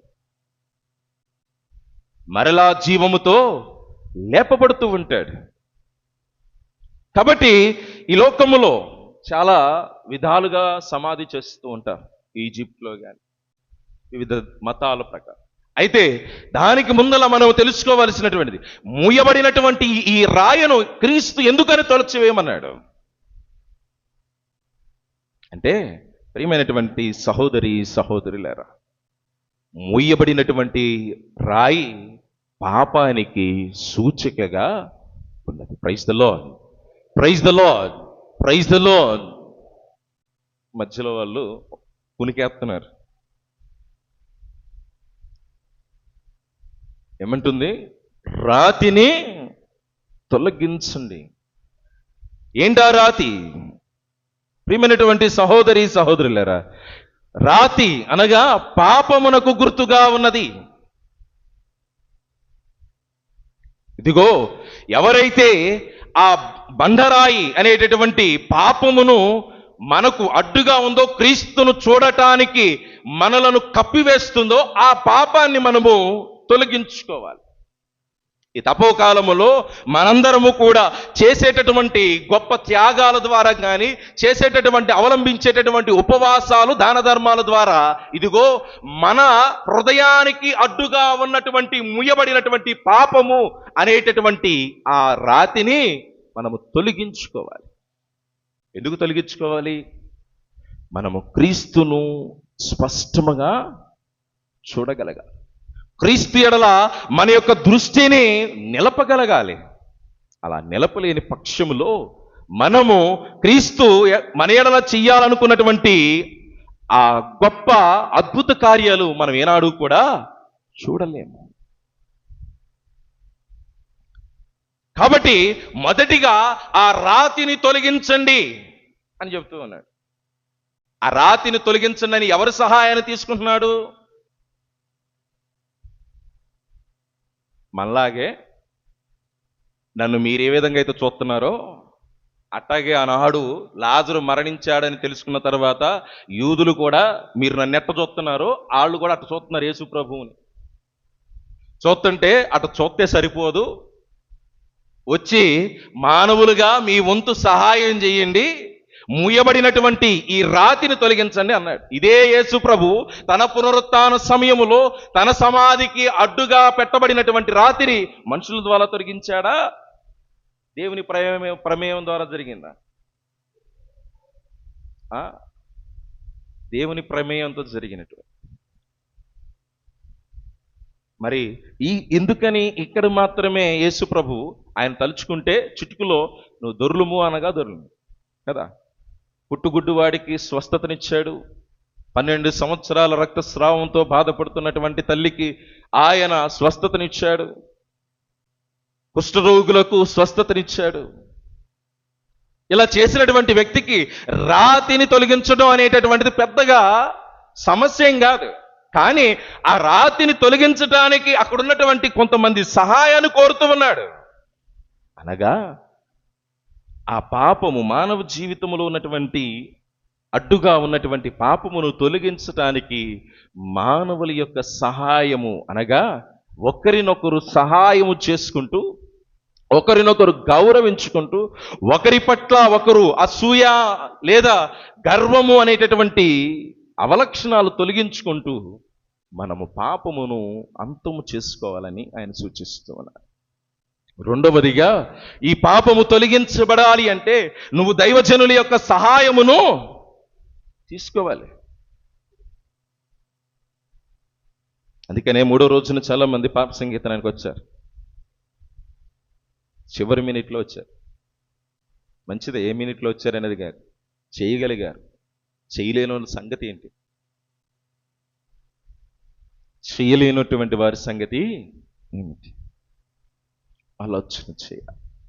రెండవదిగా, అదిగో తీయండి అన్నటువంటి ఆ రాయి దేన్ని గుర్తుగా ఉంది? సందేహానికి. లాజరు సోదరులో ఒక ఆమె వచ్చి అంటుంది, అయ్యా ఇప్పుడు నువ్వేమో రాయిని తీయమంటున్నావు, మన ఆచారం ప్రకారం ఇప్పుడు రాయిని తీసేటటువంటి అలవాటు ఇప్పటి వరకు ఎక్కడ జరగలేదు, నువ్వేమో మొదటిసారి రాయి తీయమంటూ ఉన్నావు, ఒకవేళ తీస్తే ఆ శరీరము కుళ్ళు కంపు వస్తుంది, ఒకసారి ఆలోచిస్తే మంచిదేమో అని చెప్తుంది. ప్రియమైనటువంటి స్నేహితులారా, యేసు ప్రభువు నేను చెప్పాను కదా, అద్భుతము మన జీవితాలలో ఆయన అద్భుతము చెయ్యాలి అని అనుకుంటాడు. అది నీ హక్కు, నువ్వు పొందుకోవలసినటువంటి వరము, అద్భుతము. కానీ కొన్నిసార్లు మనలో ఉన్నటువంటి అవిశ్వాసం లేదా ఆ డౌట్, సందేహము మనల్ని ఏం చేస్తుందంట? అద్భుతాలు జరగకుండా ఆ మహిళ లోనికి వచ్చినప్పుడు నేను అడిగినప్పుడు ఏం చెప్పింది? స్వస్థత కూటాల కోసం వచ్చానండి అంది. అదే మహిళ ప్రార్థనకి వెళ్ళినప్పుడు ఏముంది? స్వస్థతలు ఎలా జరుగుతూ ఉంటాయండి. చాలా సింపుల్. నీలో అపనమ్మకము తొలిచివేయి. ఆవగింజంత విశ్వాసం ఉండనుచో పర్వతములు సహితము తొలగిపోమ్మన్న తొలగిపో. యేసుప్రభు కందిపప్పు అనలేదు, యేసుప్రభువు ఏరుశనగ గింజంత అనలేదు, చింతపిక్క అంత అనలేదు. ఇప్పుడు తినేటటువంటి వాల్నట్లు, క్యాష్యూ నట్లు, డ్రై ఫ్రూట్స్ గురించి చెప్పాల. నీ కిచెన్లో వంట గదిలో నువ్వు ఒకసారి జార పోసుకుంటే చీపురు పెట్టి పక్కకు తుడిచేసేటువంటి ఇత్తనాలలో ఒక ఇత్తనం గురించి చెప్పాడు. ఏంటి ఆ ఇత్తనం? ఆవగింజంత. అది ఒకసారి మన చేతిలో కట్టుకుంటే బాగా దృష్టి ఉన్న వాడికేమో 2 సార్లు చూస్తే కానీ కనపడదు. కలజోడు లేని వాళ్ళు 4-5 సార్లు నలుపుకొని చూస్తే కానీ దాని అర్థం ఏంటంటే ఆవగింజ అది నిర్మాణంలో చిన్నదే, కానీ అది ఎదిగే కొద్దీ తను ఇచ్చేటటువంటి ప్రతిఫలము చాలా గొప్పదని చెప్తూ ఆనాడు ఆ సహోదరి, ఇదిగో నేను లాజరును లేపాలనుకుంటున్నాను, ఆయన జీవితంలో నేను జీవాన్ని ప్రసాదించాలనుకుంటున్నాను అంటే మొదటిగానే ముందు కాల బంధాన్ని వేసేసింది. ఏం చేసింది? ముందు కాళ్ళకు బంధాలు వేసింది. ఏమంది? అయ్యా 4 రోజులు అయిపోతుంది, తెరిస్తే ఆ కంపు వస్తుందేమో, కుళ్ళిపోయి ఉంటుంది అంటే ప్రభు అంటూ ఉన్నాడు, నేను నీకు చెప్పి ఉన్నాను కదా, నువ్వు విశ్వసించటం లేదా అని అడుగుతున్నా. ఇదిగో ఆ కప్పబడినటువంటి ముయ్యబడినటువంటి రాతి దేనికి గుర్తుగా ఉందంట? మన అపనమ్మకానికి గుర్తుగా ఉంది. అద్భుతములు మన జీవితంలో జరగాలి అంటే మనము మన హృదయాలలో కరుడుగట్టుకుపోయి ఉన్నటువంటి, మనము తొలగించుకోలేనటువంటి ఆ రాతిని మనం తొలగించుకున్నట్లయితేనే మన జీవితాల్లో చూడాలనుకున్నటువంటి విశ్వాసపు అద్భుతాలు జరుగుతూ ఉంటాయి. అది జీవితం గురించైనా, ఆరోగ్యం గురించైనా, ఆధ్యాత్మికంగా అయినా, ఆర్థికంగా అయినా సరే ఏ అద్భుతం జరగాలన్నా ముందు మనలో తొలగించాల్సింది ఏంటంట? ఆ డౌట్ను, అపనమ్మకాన్ని, సందేహాన్ని తొలగించాలి. దేవుడు చేయగలడా? దేవుడి కంటే ముందలుగా కొన్ని ప్రాంతాలు దర్శించొద్దాం, కొంతమంది వ్యక్తులను దర్శించొద్దాం, చివరిలో దేవుడికి ఇద్దాం ఛాన్స్ అంటే జరగవు. మన మొదటి ప్రిఫరెన్స్, ప్రాముఖ్యత ఆయనకు మాత్రమే.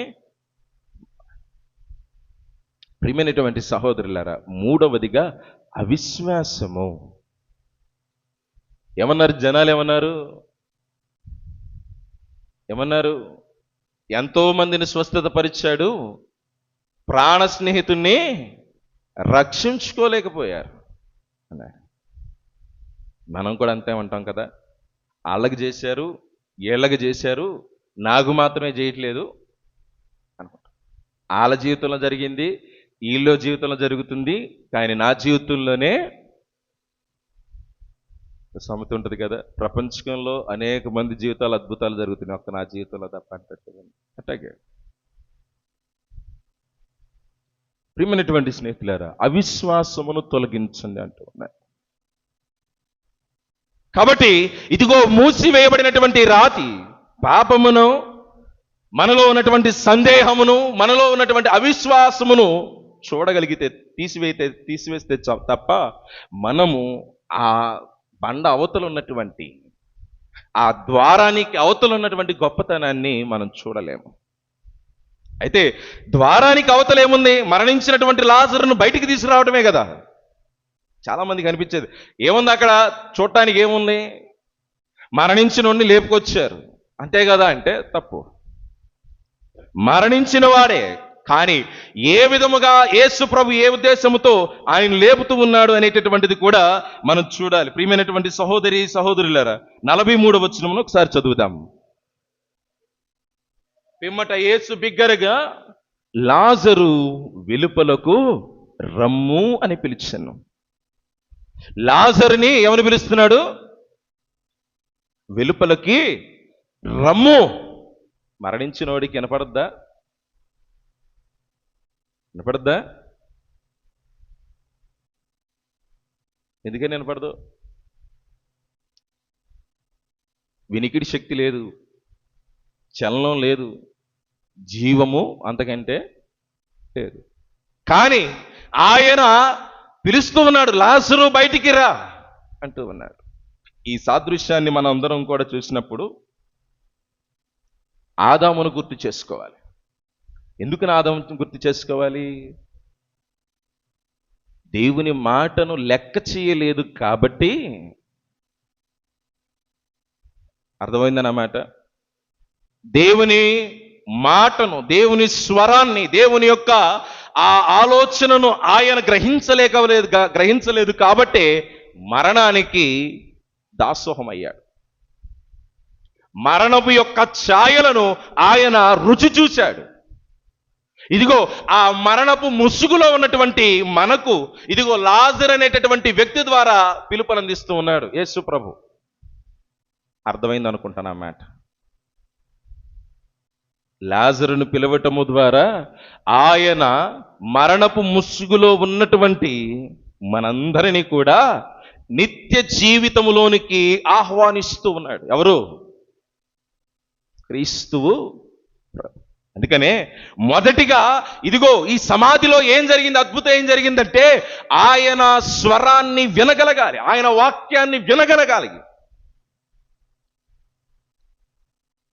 ప్రియమైనటువంటి తల్లిదండ్రులారా, సహోదరి సహోదరులారా, ఈ రోజుల్లో నువ్వు ఏది ఎన్నా వినకపోయినా మనం వాక్యమును ఎంత ధారాళముగా వినగలుగుతూ ఉంటామో,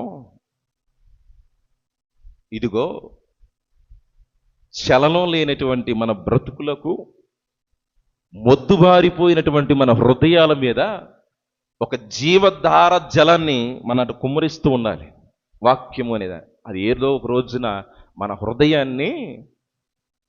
హృదయాన్ని మాంసపు ముద్దగా మారుస్తుంది.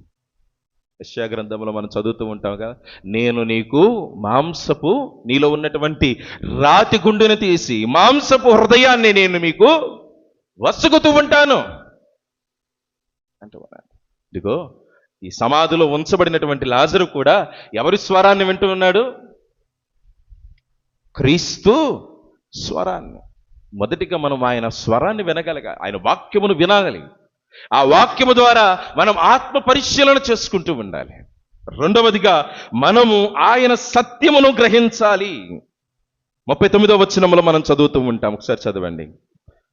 రాతిని తొలగింపుడు అని యేసు అనేను. మృతిని సహోదరి మార్తమ్మ, ప్రభు అతడు చనిపోయి 4 దినములైనది, ఇప్పటికీ దుర్వాసన కొట్టుచుండును అనేను. ప్రియమైనటువంటి సహోదరి సహోదరులారా, నిజమే, అక్కడ ఉన్నటువంటి వాస్తవిక కథను ఆ తల్లి చెప్పటంలో ఎటువంటి చెడు ఆలోచన లేదు. ఆమె వాస్తవాన్ని చెప్పింది.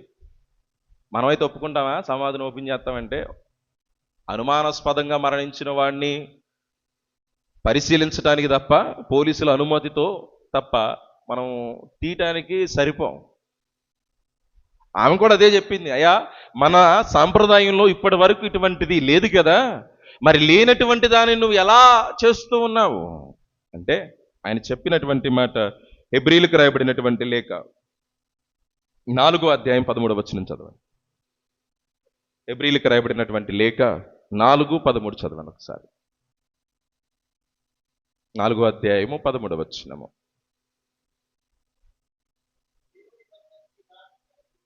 దేవుని వద్ద నుండి దాచగలిగినటువంటిది ఏదియును లేదు, సర్వ సృష్టి యందు అంతయు ఆయన కంటికి సుస్పష్టమే, ఆయనకే మనము అందరము బాధ్యులముగా ఉన్నాము. మనందరి బాధ్యత ఎవరి ఎడలో ఉంది?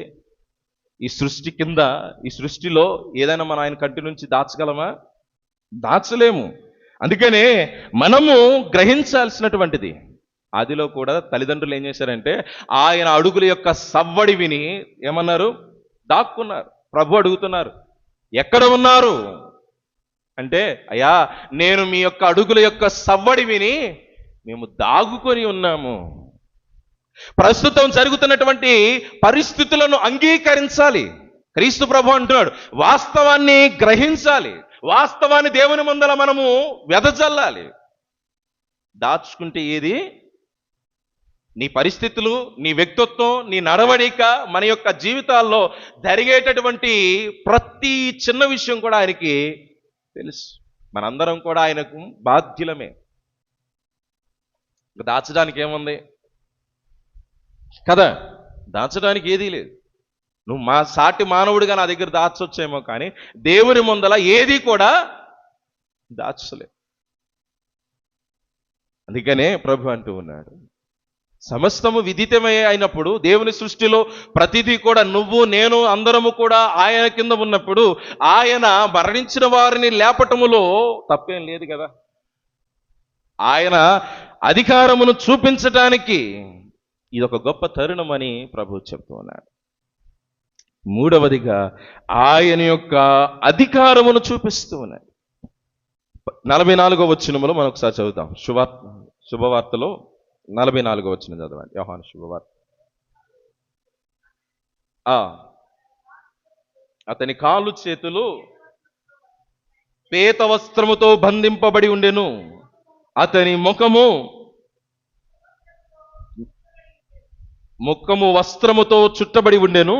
యేసు వారితో కట్లు విప్పి అతనిని పోనింబుడు.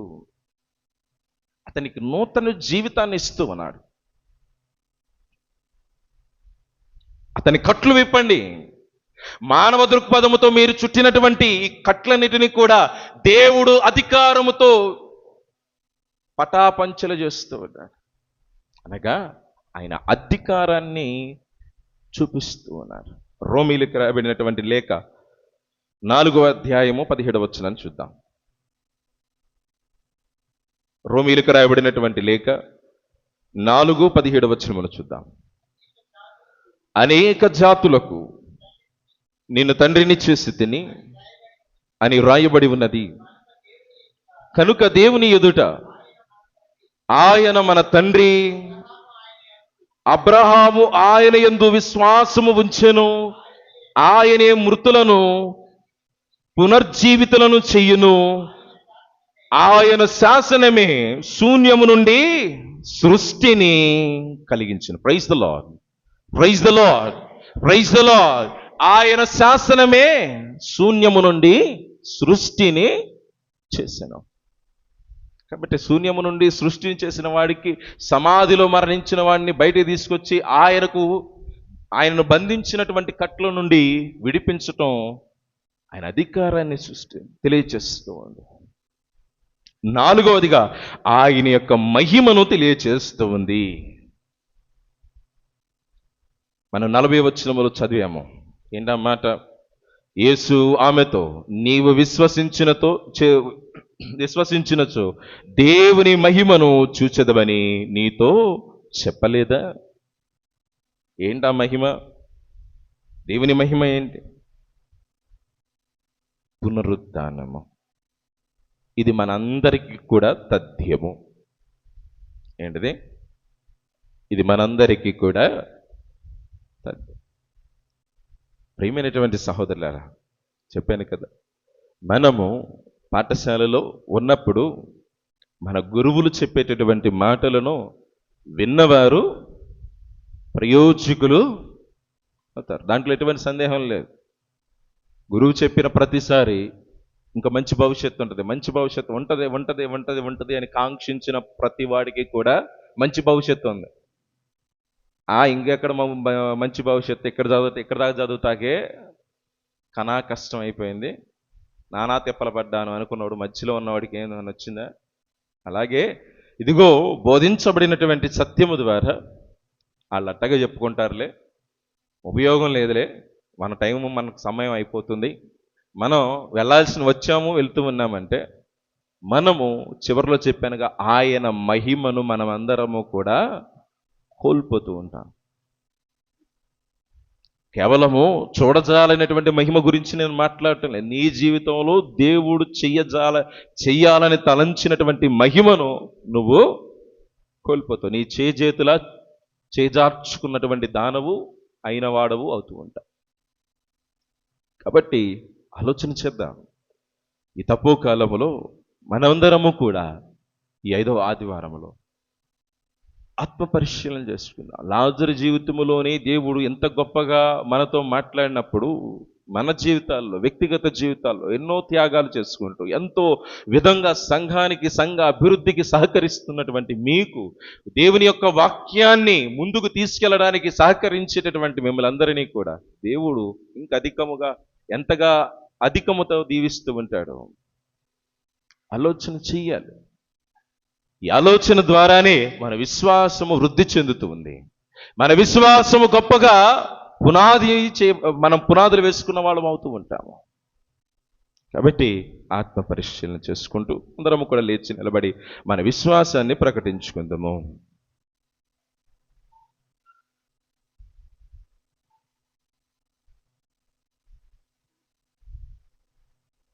పరలోకమును విశ్వసించున్నాను. అతని యొక్క క్రీస్తుడును మన యొక్క నాథుడైన యేసుక్రీస్తుని విశ్వసించున్నాను. ఇతడు పవిత్రాత్మ వలన గర్భమై కన్య మరియమ్మ నుండి పుట్టెను. పోన్సు పిలాతుని అధికారమునకు లోనై పాటుపడి శిలువ మీద కొట్టబడి మరణం పొంది సమాధిలో ఉంచబడెను. పాతాళమునకు దిగి 3వ నాడు చనిపోయిన వారి నుండి లేచెను. పరలోకమునికి సర్వశక్తి గల పితైన సర్వేశ్వరుని కుడి ప్రక్కన కూర్చుని ఉన్నాడు. అక్కడ నుండి జీవించే వారులకును చనిపోయిన వారులకు తీర్పు చేయుటకు వచ్చును. పవిత్ర ఆత్మను విశ్వసించున్నాను. పరిశుద్ధ కథోలిక సభను, పునీతుల సంబంధ ప్రయోజనమును విశ్వసించున్నాను. పాపముల మన్నింపును విశ్వసించున్నాను. శరీర యొక్క ఉత్థానమును విశ్వసించున్నాను. నిత్య జీవమును విశ్వసించున్నాను. స్వామి. ప్రియ సహోదరి సహోదరులారా, కొద్ది క్షణాల పాటు తలలు వంచుకుందాం. మన వ్యక్తిగత తలంపులను, అవసరతలను ఆ దేవాది దేవునికి సమర్పిస్తూ ప్రార్థన చేసుకుందాం. విశ్వశ్రీ సభను పరిపాలిస్తున్నటువంటి జగద్గురువులు 14వ లియో పోపు గారి కోసము, ఆయనకు దేవుడు మంచి ఆరోగ్యమును ప్రసాదించాలని, సత్యశ్రీ సభ ముందుకు తీసుకెళ్ళటానికి ఆయన చేసేటటువంటి ఆలోచనలోను, చేస్తున్న కృషిలోను దేవుడు తనకు అనేక విధాలుగా సహకరించి మంచి ఆరోగ్యమును దయచేయాలని, ఆయనకు సహకరిస్తున్న పీఠాధిపతులను, గురువులను, కన్యాస్త్రీలను, ఉపదేశులను, విశ్వాసులను దేవుడు దీవించి ఆశీర్వదించాలని అందరూ ఓ ప్రభువా మేము చేయు ప్రార్థన ఆలకించండి. ఓ ప్రభువా మేము చేయు ప్రార్థన ఆలకించండి. మన రాష్ట్ర, ప్రాంతీయ, రాజకీయ నాయకుల కోసము ప్రార్థన చేద్దాం. దేవుడు వారికి మంచి వివేచన జ్ఞానాన్ని ప్రసాదించాలని, ప్రజల పట్ల, సమాజము పట్ల, పేదల పట్ల సహృదయముతో మెలిగి జీవించేటటువంటి భాగ్యమును దయచేయాలని, వారి కుటుంబాలను ఆశీర్వదించాలని అందరూ ఓ ప్రభువా మేము చెయ్యు ప్రార్థన ఆలకించండి. వివిధ అవసరతలలో ఉన్న వారి కోసం, ముఖ్యముగా ఇక్కడ గుమికూడిన మనందరి తలంపులను, అనారోగ్యముతో ఉన్న వారికి మంచి ఆరోగ్యమును, గర్భఫలము కోసము చూస్తున్న వారికి దేవుడు మంచి గర్భఫలమును, చదువుతున్నటువంటి బిడ్డలకు దేవుడు మంచి జ్ఞానమును, పరీక్షలు రాస్తున్నటువంటి బిడ్డలకు దేవుడు మంచి ఉత్తీర్ణతను ప్రసాదించాలని అందరూ ఓ ప్రభువా మేము చెయ్యు ప్రార్థన ఆలకించండి. మన విచారణ క్రిందనటువంటి గ్రామాల అభివృద్ధి కోసము ప్రార్థన చేద్దాం.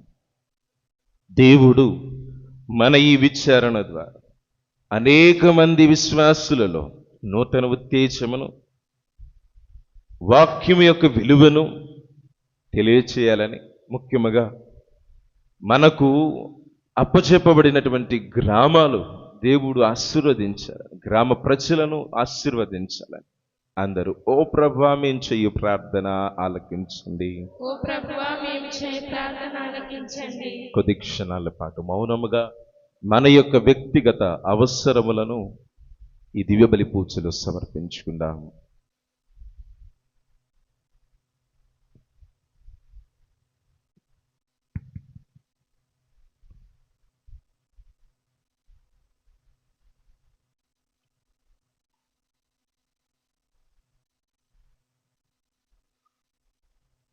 ఈ మనవులన్నిటినీ మన ఆదుడైన క్రీస్తు పేరిట వేడుకొనుచున్నాము తండ్రి. ఆమేన్.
సహోదరి సహోదరులారా, నేనును మీరును అర్పిస్తున్నటువంటి ఈ బలి సర్వశక్తి గల పిత అయిన సర్వేశ్వరునికి అంగీకారమగునట్లా ప్రార్థించుదము.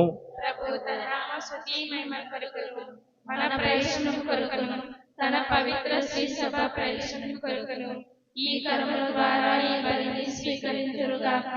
సర్వశక్తి గలవో సర్వేశ్వర, నిత్య రక్షణ బలి కొరకు మేము సంతోషముతో అర్పించు ఈ కానుకలను అంగీకరింపుము.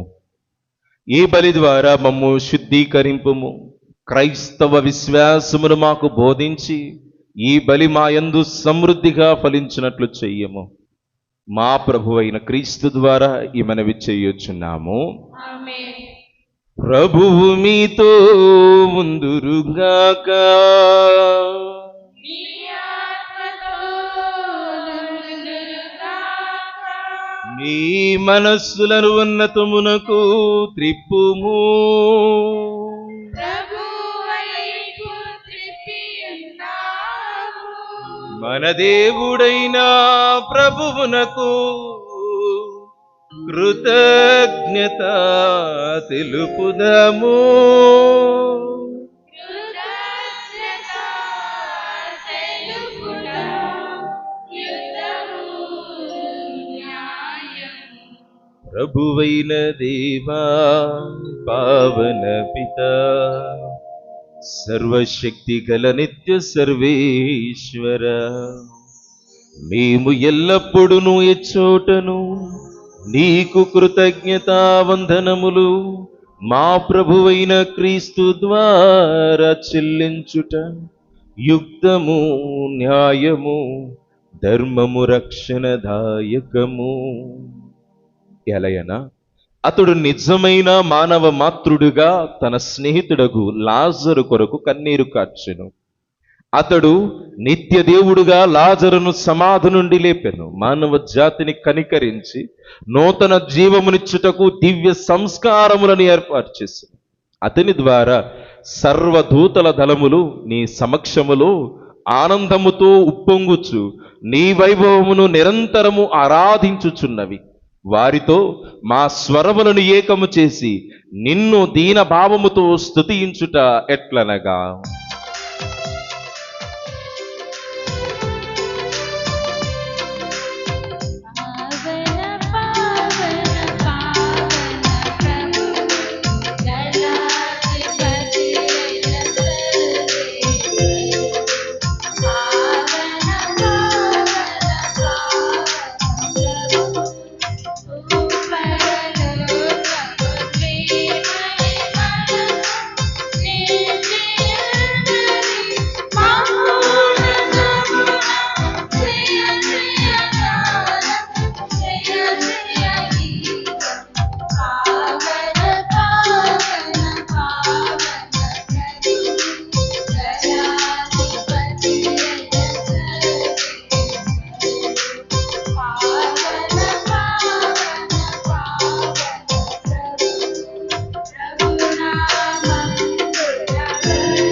పావన పిత, నీవు నిక్కముగా పవిత్రుడవు. నీ సృష్టి అంతయు నిన్ను స్తుతించుట యుక్తము. ఎలయనా నీ కుమారుడును మా ప్రభువైన యేసు క్రీస్తు ద్వారా పవిత్రాత్మ ప్రభావము వలన సమస్తమునకు జీవము పోసి పవిత్రపరచుచున్నావు. ప్రపంచమాద్యాంతము సూర్యోదయము నుండి సూర్యాస్తమయము వరకు నీ నామమునకు నిర్మలమైన బలిని అర్పించుటకై ప్రజలను నిరతము పిలుచుచున్నావు.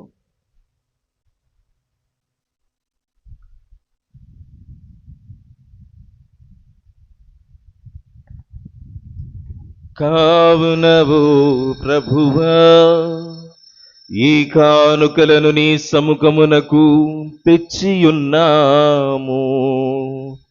పవిత్రాత్మ ద్వారా వీనిని పవిత్రపరచ బ్రతిమాలుచున్నాము.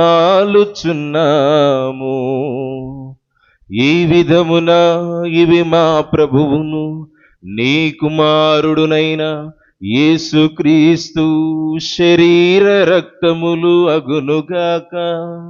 అతని ఆజ్ఞ ప్రకారమే ఈ కృతజ్ఞతార్చనను నెరవేర్చుచున్నాము. అతడు అప్పగింపబడునున్న రాత్రి అప్పమునందుకొని నీకు కృతజ్ఞతా వందనములు చెప్పి స్తుతించి శిష్యులకిచ్చుచు ఇట్లనెను, మీరందరూ దీనిని తీసుకొని భుజింపుము.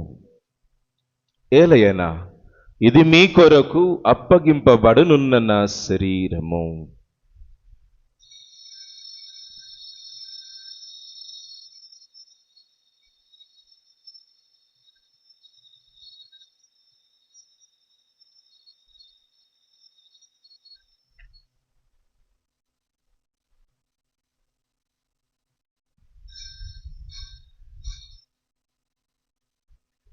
ఆ విధముగనే భోజనానంతరము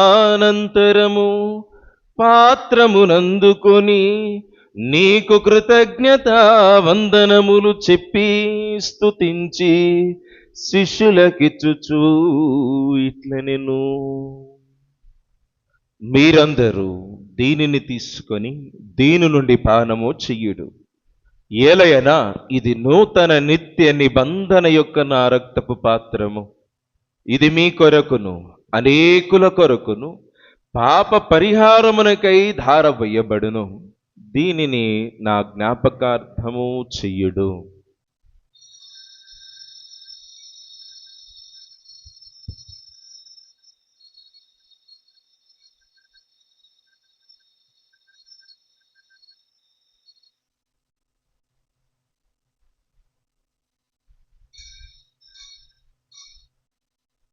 ఇది విశ్వాస రహస్యము. మా యేసువా,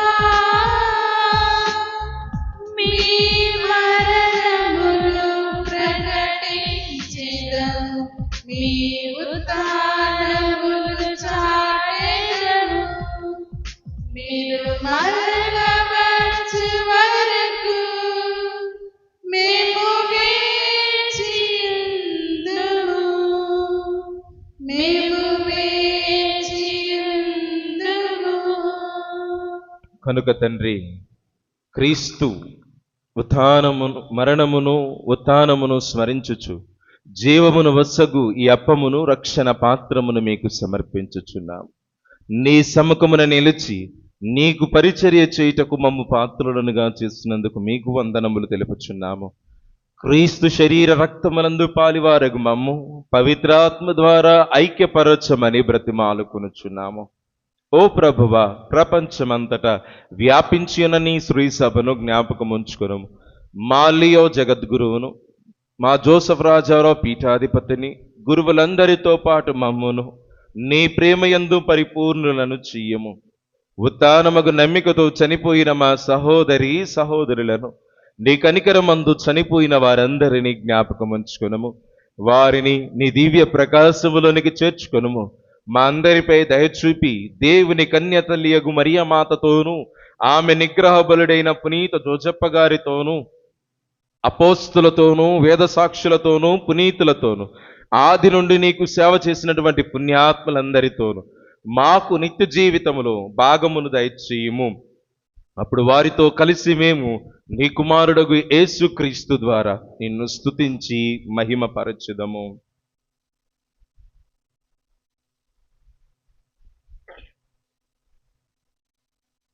క్రీస్తు ద్వారా, క్రీస్తుతో, క్రీస్తు నందు సర్వశక్తి గల పితయైన సర్వేశ్వరా, పవిత్రాత్మతో ఏకమయుండు మీకు యుగ యుగములు గౌరవ మహిమలు కలుగునుగాక.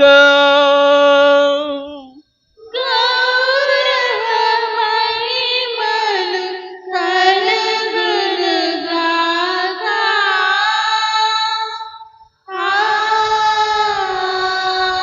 ఆమేన్. ఆమేన్.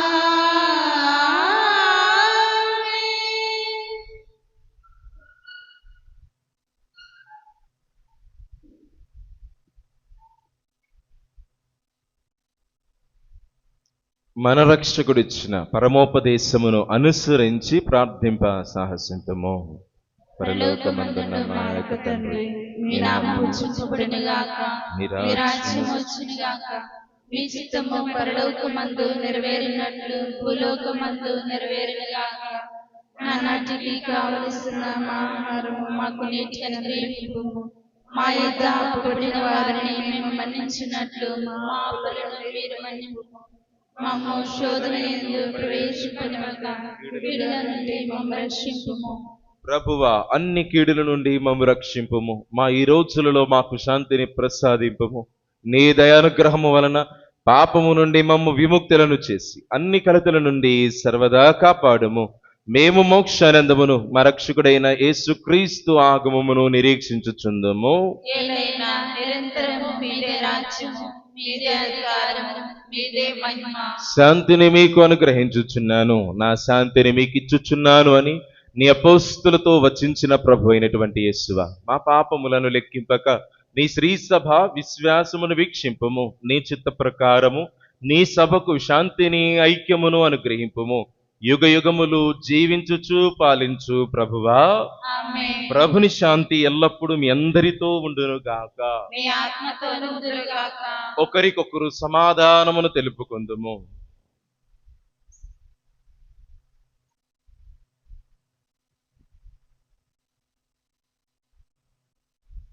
సర్వేశ్వరుని గొర్రెపిల్ల, లోక పాపములను పరిహరించు ప్రభువా, మాకు దయ చూపుము. సర్వేశ్వరుని గొర్రెపిల్ల, లోక పాపములను పరిహరించు ప్రభువా, మాకు దయ చూపుము.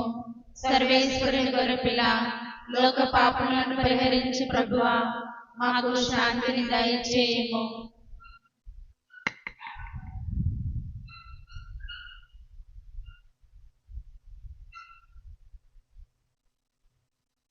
ఇదిగో సర్వేశ్వరుని గొర్రెపిల్ల, ఇదిగో లోక పాపములను పరిహరించు ప్రభువు.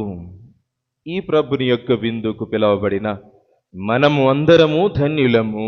ప్రభువా, నీవు నా ఇంట ప్రవేశించుటకు నేను పాత్రాలను కాను, కానీ మీరు ఒక మాట పలికిన నా ఆత్మ స్వస్థత పొందును. క్రీస్తు శరీర రక్తములు మన నిత్య జీవితమునకు కాపాడునుగాక. ఆమేన్.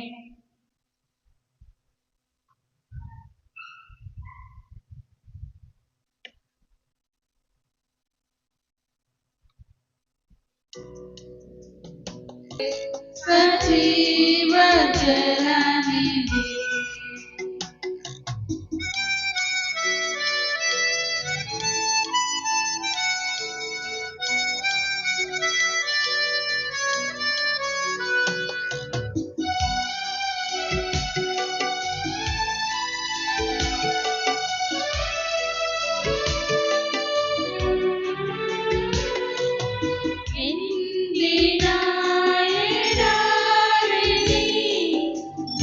పండగలైన గుండెను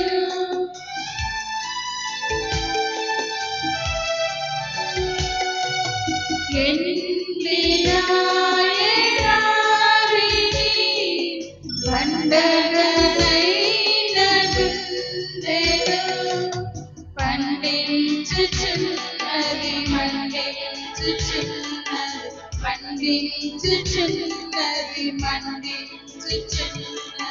రండి రండి రండి, సిలువలో నుండి ధారలుగా ప్రవహించుచున్నది, ఆత్మల నింపుచున్నది,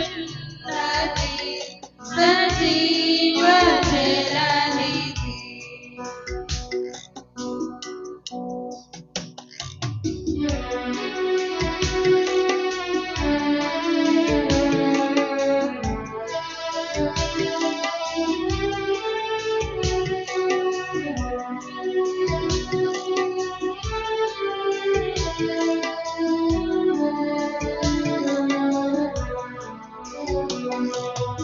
నిసుని సిల్వలో నుండి ఏరులై పారుచున్నది,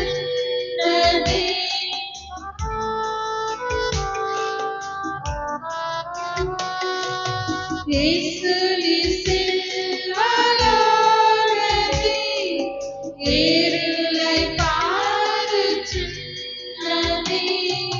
కాసులు లేకని తీసుకోవేగం, కాసులు లేకని తీసుకోవేగం, ఆగు త్రాగు సాగు, సిలువలో నుండి ధారలుగా ప్రవహించుచున్నది, ఆత్మల నింపుచున్నది, సజీవ జలనిధి.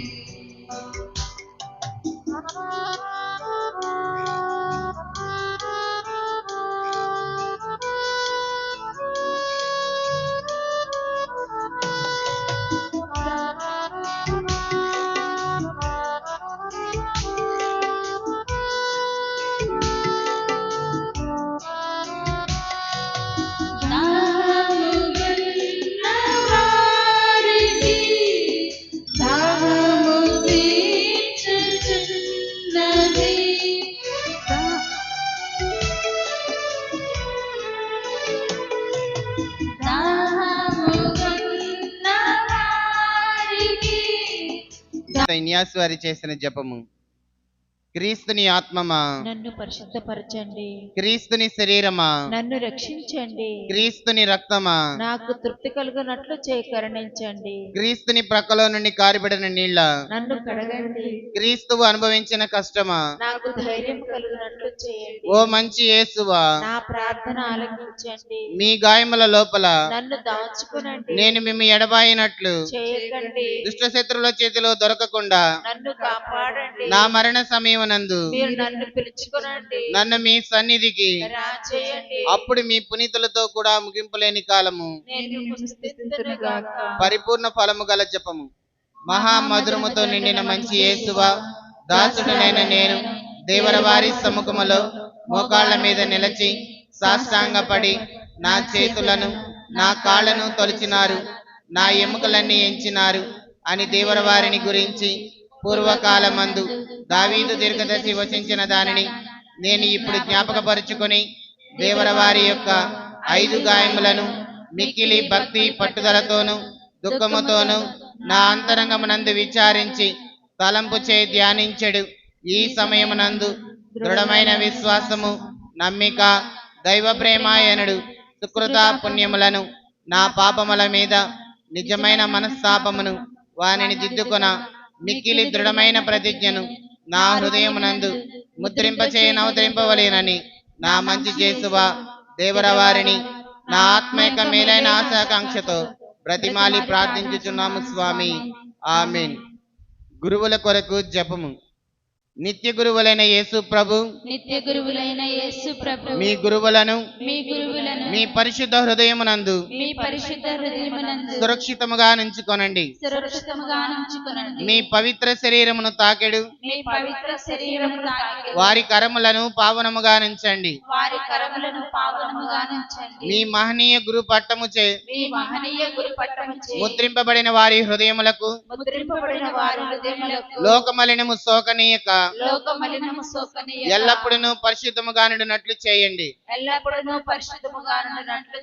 మీ దివ్య ప్రేమ వారిని లోకాశల నుండి కాపాడును గాక. వారి ఆత్మలు మిగుల ఫలవంతము అగును గాక. వారి పరిచర్యను పొందువారు ఈ లోకములో వారికి ఆనందమును ఊరటను వసగి పరలోకములో వారికి నిత్య భాగ్యం యొక్క కిరీటముగా నుండి చిత్తగించండి. ఆమేన్. ప్రార్థించుదము.